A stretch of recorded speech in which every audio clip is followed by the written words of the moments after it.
चलिए स्वागत है आप सभी का एक बार फिर से। और आज के इस नई वीडियो में हम बात करेंगे MA, MSc, BA, BSc exam 2024 में स्पेशल क्लासेस जो कि आपको कॉपी में किस प्रकार से बड़े प्रश्न को सोल्व आउट करना है, उसी को लेकर के आज की इस वीडियो में मैं आपसे चर्चा करूंगा। तो वीडियो के अंत तक आप ज़रूर बने रहिएगा। वीडियो को लाइक और सब्सक्राइब जरूर करें और चैनल पर नए हो तो चैनल को सब्सक्राइब भी करें। देखिएगा, बड़े प्रश्नों के संदर्भ में आज हम इस वीडियो में चर्चा करेंगे, क्योंकि अक्सर होता यह है कि जब बीए, एमए, एमएससी की कॉपी में आप पेपर सोल्व आउट करके आते हैं तो आपकी कॉपी में नंबर काट लिए जाते हैं एग्जामिनर के द्वारा। तो प्रश्न को हल करने का क्या तरीका है, उसी को लेकर के आज हम चर्चा करेंगे। इसमें हम मेजर प्रश्नों की बात करेंगे, छोटे प्रश्नों को नहीं। हम मेजर जो बड़े प्रश्न हैं, निबंधात्मक प्रश्न जो आपके अन्य विषयों के संदर्भ में 20 नंबर का पूछा जाता है, और हम भूगोल की बात करें तो भूगोल के संदर्भ में वो प्रश्न आपके 15 नंबर का पूछा जाता है, जिसमें हथवा में आपके प्रश्न भी होते हैं उसमें। तो उसी को लेकर के चर्चा करेंगे। तो वीडियो के अंत तक आप बने रहिएगा, ठीक है। और चैनल पर नए तो चैनल को सब्सक्राइब भी करें। तो हम बात करते हैं, हम भूगोल के संदर्भ में बात करें तो आपका जो प्रश्न है वो प्रश्न आता है 20 नंबर का, और जो आपका पूरा टोटल पेपर होता है वो होता है 100 नंबर का, ठीक है। ये आप सभी को पता होगा, आप जानते होंगे सभी। लेकिन हम ज्योग्राफी के संदर्भ में बात करें, अगर ज्योग्राफी के संदर्भ में हम बात करते हैं तो ज्योग्राफी के संदर्भ में आपका जो पेपर होता है वो होता है 75 नंबर का, और ये पूरा 3 घंटे का पेपर होता है। बाकी जो नंबर हैं वो आपके प्रैक्टिकल में जोड़ लिए जाते हैं, प्रैक्टिकल से उनका हो जाता है। बाकी नंबरों का 75 में से जो बचे नंबर है आपके, और प्रैक्टिकल और ये पेपर दोनों के पेपर नंबरों को मिला करके थ्योरी का पेपर आपका बना लिया जाता है कि पूरा 100 नंबर का इस प्रकार से ये काउंट कर लिया जाता है। इसमें प्रैक्टिकल के नंबर 75 के अलावा जो बाकी बचा हुआ नंबर है वो आपका प्रैक्टिकल के होंगे, बचे हुए नंबर प्रैक्टिकल के होंगे, और 75 नंबर का आपका पेपर होगा। अगर हम अन्य विषयों के संदर्भ में बात करें, जैसे Hindi, political science, English literature, Hindi, इनके संदर्भ में यदि हम बात करते हैं तो आपका पेपर 100 नंबर का होता है, ठीक है। BA part first year, second year, third year, और सेमेस्टर वाइज सिस्टमों में भी आपका पेपर ऐसे ही होता है। 100 नंबर के आपके पेपर होते हैं। अक्सर होता ये है कि पेपर जब हम कॉपी में लिख करके आते हैं तो आपकी कॉपी में नंबर बहुत कम आते हैं। और निबंधात्मक प्रश्न, हाँ, हम छोटे प्रश्नों को लेकर के बात नहीं कर रहे हैं, हम यहाँ बड़े प्रश्नों को लेकर के चर्चा करेंगे।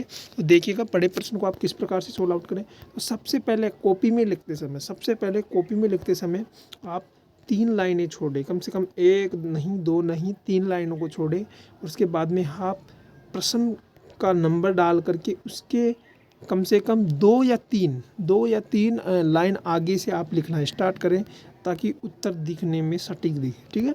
फिर हमको प्रश्न का उत्तर लिखते समय आपको ये पॉइंट मैं आपको बता रहा हूँ, वो पॉइंटों का यूज आप ज़रूर करें, ताकि आप एग्जामिनर को कॉपी को देखने पर ऐसा लगे कि हाँ, बच्चे ने कुछ लिखा है। तो आप इन प्रश्नों से है जो मतलब उत्तर की शुरुआत करें। बड़े प्रश्न के उत्तर की शुरुआत में आप सबसे पहले प्रस्तावना लिखें, प्रश्न को पढ़ें। हाँ, मैं ज्योग्राफी के संदर्भ में बात करूँ तो ज्योग्राफी के संदर्भ में आपको हर पेपर के प्रश्न में आपको मैपिंग करनी है। और जहाँ मैपिंग का मान लीजिए कि आपसे पूछ लिया मानव भूगोल के विषय क्षेत्रों को बताइए, तो उसमें मैपिंग कहाँ से करोगे, तो उसमें आप डायग्राम बनाइएगा। जिन प्रश्नों में मैपिंग नहीं हो रही है उनमें आप डायग्राम बनाइएगा, और जिन प्रश्नों में डायग्राम बन सकते हैं उनमें आप डायग्राम बनाइए। जिनमें मैपिंग हो रही है उनमें आप मैपिंग करें। हर प्रश्न को करने के लिए आपको मैपिंग आना ज़रूरी है। बिना मैपिंग के आपके अच्छे नंबर नहीं मिल सकते हैं। आप प्रश्न में कहा जाए या नहीं कहा जाए, फिर भी आप प्रश्न में मैपिंग करें। और प्रश्न की शुरुआत को आप बड़े प्रश्न की शुरुआत किस प्रकार से करेंगे, आप सबसे पहले कॉपी में प्रश्न क्रमांक लगाएंगे, उसके बाद में 1 नहीं 2 नहीं 3 लाइन छोड़ेंगे, और इसके नीचे से आप प्रश्न के उत्तर को लिखना स्टार्ट करेंगे। थोड़ा सा आगे से आप प्रश्न के जहाँ आपने क्रमांक लगाया उसके थोड़ा सा आगे से आप लिखना स्टार्ट करेंगे। उसके बाद में आप प्रश्न में के अंदर आप पॉइंट डालेंगे। प्रस्तावना या भूमिका भी आप लिख सकते हैं, या परिचय भी आप लिख सकते हैं। फिर आप उसका प्रश्न का परिचय लिखेंगे, और परिचय लिखने के बाद में उस प्रश्न में मतलब उस प्रश्न के साथ कौन कौन से विद्वानों की इसमें मतलब जैसे पूछ लिया जाए कि जलवायु किसे कहते हैं, तो आप जलवायु की परिभाषा को लिखेंगे कि जलवायु कहते किसे हैं, और उसकी परिभाषा को डिफाइन करते हुए आप मूल भाव को लिखेंगे। और इस परिभाषा में आप 1-2 पॉइंट जो मतलब उसमें जलवायु के संदर्भ में कौन कौन से विद्वानों ने कौन कौन सी परिभाषा दी है उसको भी आप इसमें पॉइंट आउट करते हुए लिखेंगे। और मैं बताऊं, आप उत्तर को लिखते समय बीच बीच में आप इंग्लिश वर्ड का यूज करेंगे।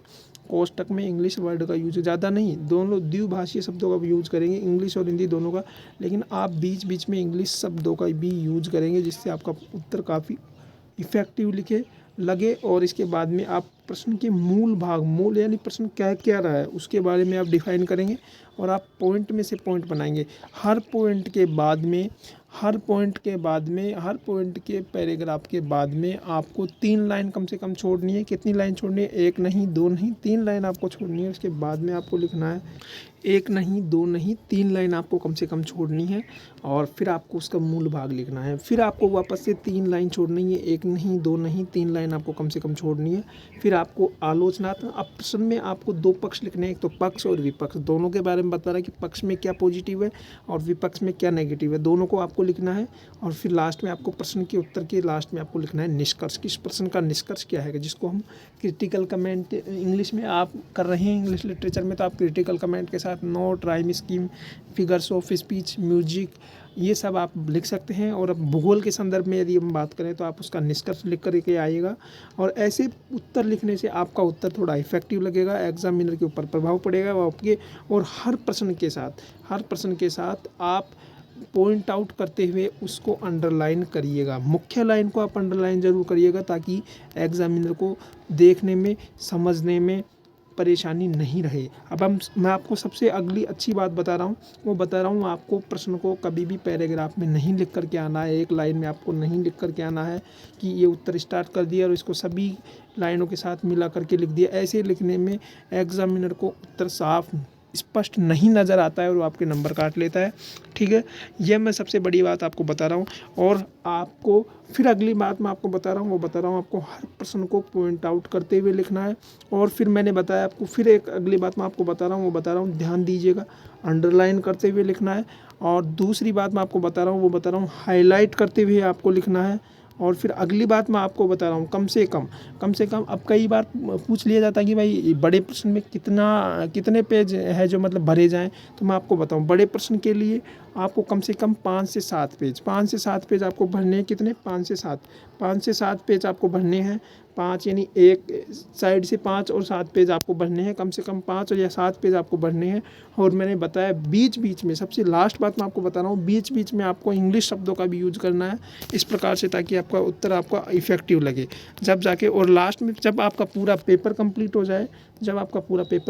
हो जाए, तो आप इनोग्रेशन के लिए कि स्माइली भी ऐसे बना सकते हैं। ठीक है, ये कॉपी में लिखने का तरीका मैंने आपको बताया। तो वीडियो आपको पसंद आएगा, वीडियो को आप लाइक करें और कमेंट करें, शेयर करें। चैनल पर नहीं तो चैनल को सब्सक्राइब करें। इस प्रकार से आप स्माइली बना सकते हैं और लिख सकते हैं थैंक्स। ठीक है, और नहीं लिखो तो भी कोई नुकसान नहीं है और लिख दो तो भी कोई नुकसान नहीं है। इस प्रकार से आप प्रश्न को सोल्व आउट कर सकते हैं। मैं फिर बताना चाहूँगा विदाउट पॉइंट के आप किसी भी प्रश्न को सोल्व आउट नहीं करें। पैराग्राफ टाइप में आप प्रश्न को नहीं लिखें और सभी प्रश्नों के बीच में आप इंग्लिश शब्दों का यूज ज़रूर करें ताकि प्रश्न दिखने में उत्तर आप अट्रैक्टिव दिखे। और हर प्रश्न को करने के बाद में आपको कम से कम 3 या 4 लाइन आपको छोड़नी है और फिर से एक नया पॉइंट डालते हुए प्रश्न को करना है। और पॉइंट में से भी पॉइंट बनाने की आप कोशिश करें। मूल भाग को आप अच्छी तरीके से अंडरलाइन करें और कोई विशेष शब्द का यूज करने पर आप उसको भी अंडरलाइन करें।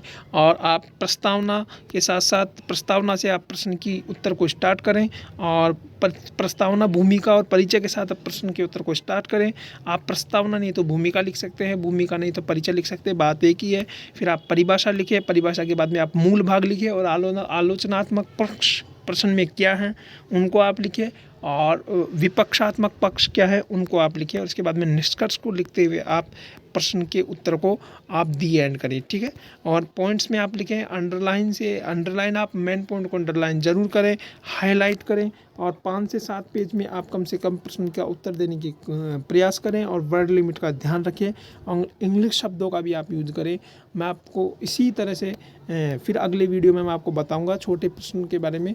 और ये मैंने वीडियो पेपर में बड़े प्रश्नों को कैसे सोल्व आउट करते हैं उसी को लेकर के चर्चा की है और मैंने बताया कि आपको किस प्रकार से प्रश्न को सोल्व आउट करना है ताकि आपको पूरे में से पूरे नंबर मिलने की वो रहे। और जब तक के लिए मुझे दीजिए इजाज़त। धन्यवाद।